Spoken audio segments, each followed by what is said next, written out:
Hey YouTube, I quickly want to update my portfolio. Here I am. This is both my Robinhood and my Charles Schwab kind of combined here. Um, really quick on the left there, you can see this is my income, projected income,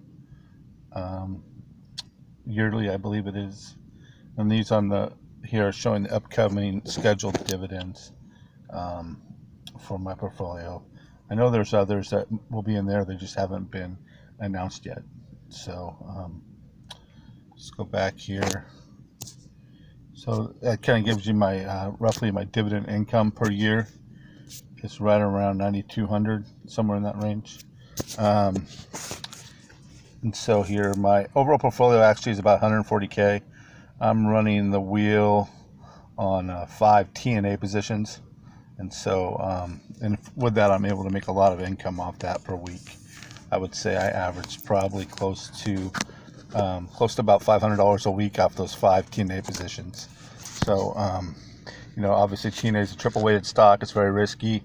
You have to know what you're doing. I'm pretty confident, but you never know. If there's something that happens in the market that brings a big downturn, TNA will drop in half in a day. And so right now TNA is about 29, I believe, is where it's at. So real quick here, talk a little bit about what I got going on here. See here, you'll see each stock listed there in an alphabetical order, and it shows you how many positions I have, how many stock shares I have. On the right hand side, you'll see roughly market value. You'll see the dividend. So, and I can adjust that. I have way too much ET. I'm planning on rolling out of 5 positions of ET here this month. I'm waiting for it to get close to the ex-dividend date, and then I'm going to, usually ET runs up on that because that dividend is so high. It runs up on that ex-dividend date, and then I plan on selling it around that time and rolling that into another position of a non-pipeline stock is pretty much what I'm looking for. So real quick there, I just have 15 positions of TNA. Starwood Capital, I have 1 position. Ares Capital, I have 1 position. AG&C, I have 1 position. You can see the dividend rating on those are pretty low. Again, I just own 1 position of them. I'm just using those to sell covered calls. They're mostly ETs a weekly, obviously. Starwood is a monthly option stock, and I'm just kind of trying to stay diversified and trying to pick ones that I feel some confidence in, that they're not going to quickly just drop their dividends. So none of these have dropped their dividends when the economic downturn happened with the pandemic, and so that's why I stuck with these stocks, and that's why I went and found them actually, and so that's why I own them. I don't plan on really adding more positions to these capital companies. If I do, it would probably be AG&C, because it is a weekly option stock, and I'm able to make more income off of a weekly option stock than I can a monthly option stock. So again, Starwood, Ares, AG&C, BP, I own 1 position. I'm really considering buying another position of BP. I know they're going to try to keep their dividend, and as I think BP is going to rise up here over the next 3 or 4 months. I think that price is going to get closer to the $30 mark, and I just have so much energy stocks. I might rotate out of an energy stock into another position of BP. But I know they're really fighting to keep their dividends, and so to keep paying their dividends and keep them where they're at. And so I really appreciate a company, and that's the kind of company I want to invest in, because if I haven't said this already, if the company drops its dividend, usually the stock drops by quite a bit. EPD, Enterprise Products, I own 3 position. And again, BP is a weekly option stock. EPD is a weekly option stock. And it pays obviously a very healthy dividend. And EPD is also got a very good dividend safety score. PAA, I own a Plains All American Pipeline. I own 2 positions. It's a weekly option stock. Ulterior Group, this is another one I'm looking to add a position on. I've made some changes. And this week, I had a position of UPRO. It was, and I rotated out of it. and so what I'm going to do with that is I bought a position of AT&T, and I bought a position of PPL, and so or I finished my position of AT&T I was building. So Ulterior Group is one I'm trying to add. It's got a decent dividend score. It's not a great one. It's got obviously a very healthy dividend, and it's a very good weekly option stock. Exxon, I have one position, 8% dividend. It's got the same dividend score, 55. Main Street is a non-option stock, and I'm riding this one up. It's just a directional play. I bought it at 24, pays a 7.74 dividend. It has a good, decent dividend safety score. You can see on the far right, you'll see your annual projected dividend. I'll just roll up there if I didn't point that out before. Yeah, ET obviously is going to be the most.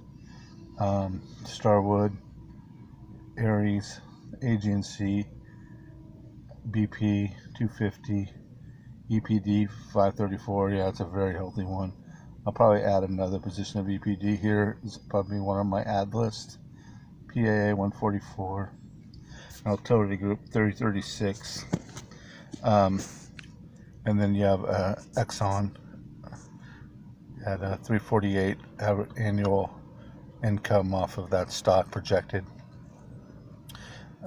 Again, Maine, it's roughly, you get basically with Maine, I basically get a $20 a month income off of Maine. So, and I bought it around $24, and it's just an income getter. I don't plan on adding to Maine. If I'm going to buy a position, it's going to be usually a weekly option or a monthly option. PBA, I had one position, and it's very highly rated. I thought about rotating out of it just because they have so many pipelines and so much energy stocks that, but this one is probably one I'm going to keep. I really like its safety score. I do get a monthly dividend check from PBA, or dividend payment from PBA, 7.5%, $186 a year. Recently added a position of Kinder Morgan. I have two positions now, one in each of my portfolios. AT&T, this is one I just purchased, or I have it queued actually to buy on Monday morning. I have 5 positions of AT&T. It's a very good weekly option stock, as well as a good dividend stock. It's got a good dividend safety score, and obviously a very healthy dividend. OLN Corporation, it is a chemical company, and I have one position. I think I actually am building a position on that. I will have a whole position shortly if I don't have a full one now. And then it pays roughly 6.6% dividend. It's a weekly option stock, and that's obviously really important to me when I'm adding new stocks. I really try to find those weekly option stocks, those weekly option dividend stocks. First Horizon National, it's a insurance company. I own one position, and I'm looking to add to those. OLN, First Horizon National is another one I'm looking to add a position to. Those are easy to add to because they're just not a high valued stock, and when they under $10, I can usually build a position up pretty fast. But it has a safety score of 44, dividend yield of 6.5, with a $60 annual income projected. Dow Chemical, I own 2 positions. This is a very good weekly dividend stock, a weekly option stock. I sell a lot of options on Dow, and I almost was one I added to. I went with the 2 I did instead of Dow, but look at projected $560 annual income, 6.41%. Yeah, I really like that Dow stock. I'm going to probably definitely in the future add a position. So this is what I did with some of the UPRO money I had. I bought a position, or queued a position of PPL. It should be bought on Monday. PPL is a energy stock. Not an energy stock, it's a utility stock. Try to stay away from pure energy stocks. So I guess utility energy, it's kind of similar. It's a regulated utility stock. So that kind of prices are set by the municipalities and things like that. So And so I have one position of that I'm got queued, and that's I've had that before, and I had somebody around ex-dividend date. It was around $29, so it's pretty common. These things really run up on ex-dividend dates and way more than the dividend ever would pay. And somebody, before I could roll over and all that, somebody exercised their option on it at around $29, and then it dropped right after ex-dividend date, about $4 to around $25. And that was about a month ago. So I'm looking to buy that back, and this time I'll leave in my Robinhood account instead of my Charles Schwab. KeyBank, I have 4 positions. I own a few bank stocks. I don't own any of the big ones. I'm not too excited about Bank of America, Wells Fargo, are the 2 that are affordable in the large stocks. And so I like KeyCorp. I own 4 positions. It's got a healthy dividend. It's got a average dividend safety score. And I own 4 positions, 2 in each of my portfolios. SPHD. Okay, the reason now it's an ETF, and then it's a dividend ETF, and there's a few dividend ETFs I'm looking at owning, and the reason why is because they're a monthly option stock, and so I have a monthly option on SPHD that I believe expired yesterday on the 17th, and so it's estimated to pay $183 a year. It's got a 5.43% dividend. Let's see, there is no safety score because it's an ETF. The ETFs have multiple stocks involved, so they'd have to have a safety score average of each stock. It's just probably too much work to try to keep track of all that. And so I own 1 position of that. And another one I do own some shares on, and I am building a position on. I just don't have enough of a position to include it. Is PEY. It's a similar type of dividend stock, and it pays a similar amount of dividend.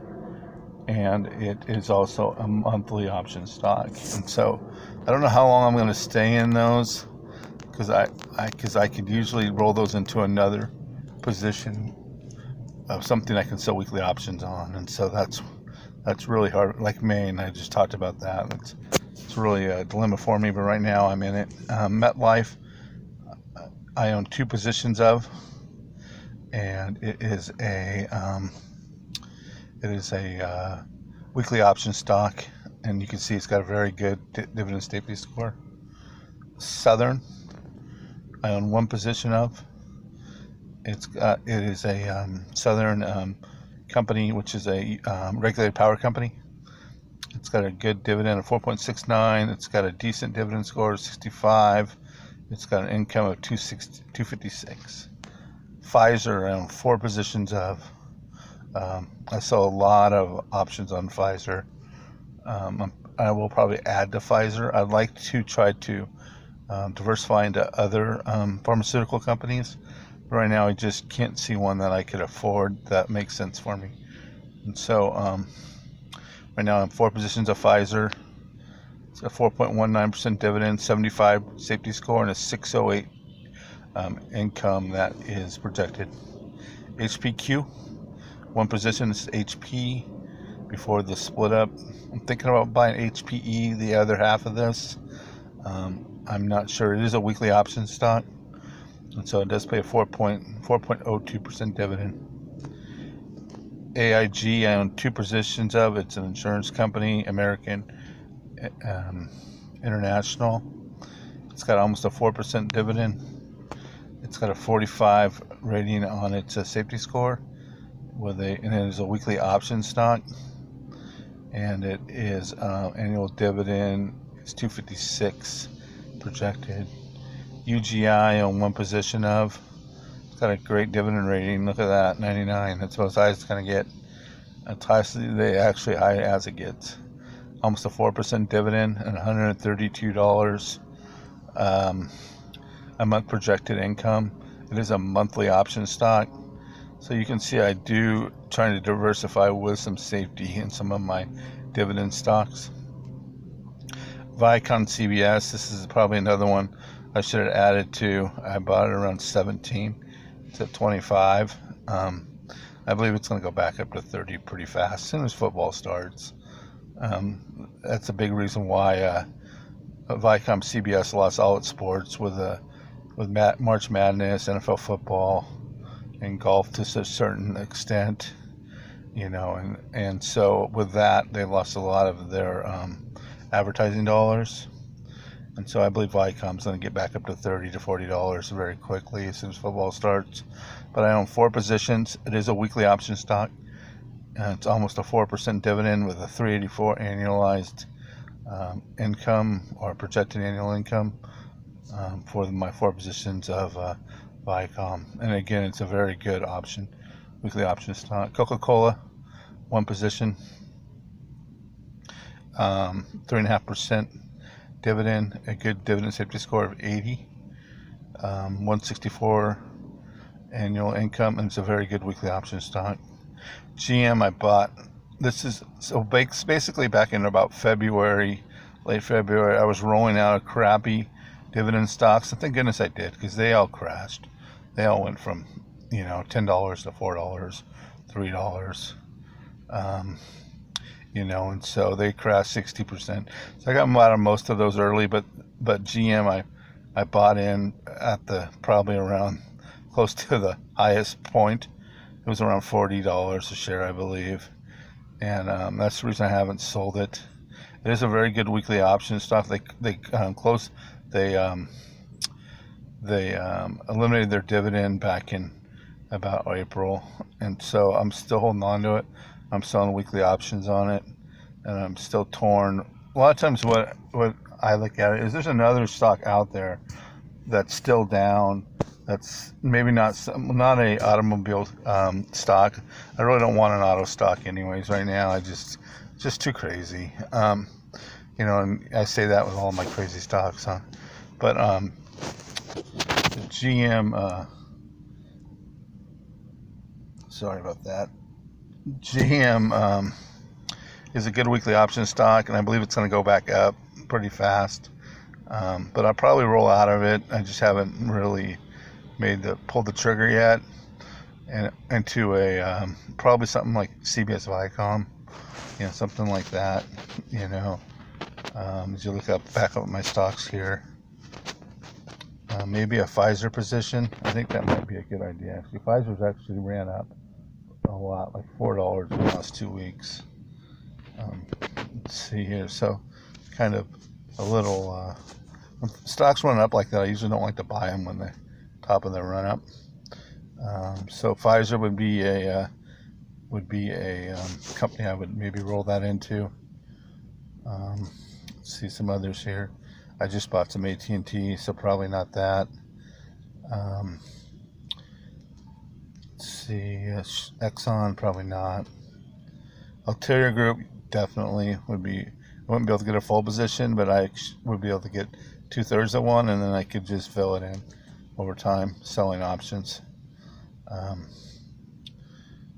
Maybe BP, I'm not sure about that. No, none of these capital companies, obviously not ET. So that's kind of, again, this is roughly my projected annual income here on the top left there. And again, this is that is my stocks. My dividend stocks I'm owning, and together with my TNA I'm running the wheel on, it's about a little over $140,000. So I'm really glad my Robinhood is now close to the 60,000 mark. I think I hit that once early on about a month ago when all the value stocks ran up in June, and then and so that's nice to be back up to that. Hopefully I can stay around that 60,000 mark, and we can go from there. All right, guys, that's it for now. Thanks, and again, if you look at the small screen, I keep saying that, if you look at the small screen, hit full size, and it will make your screen bigger. Okay, thanks.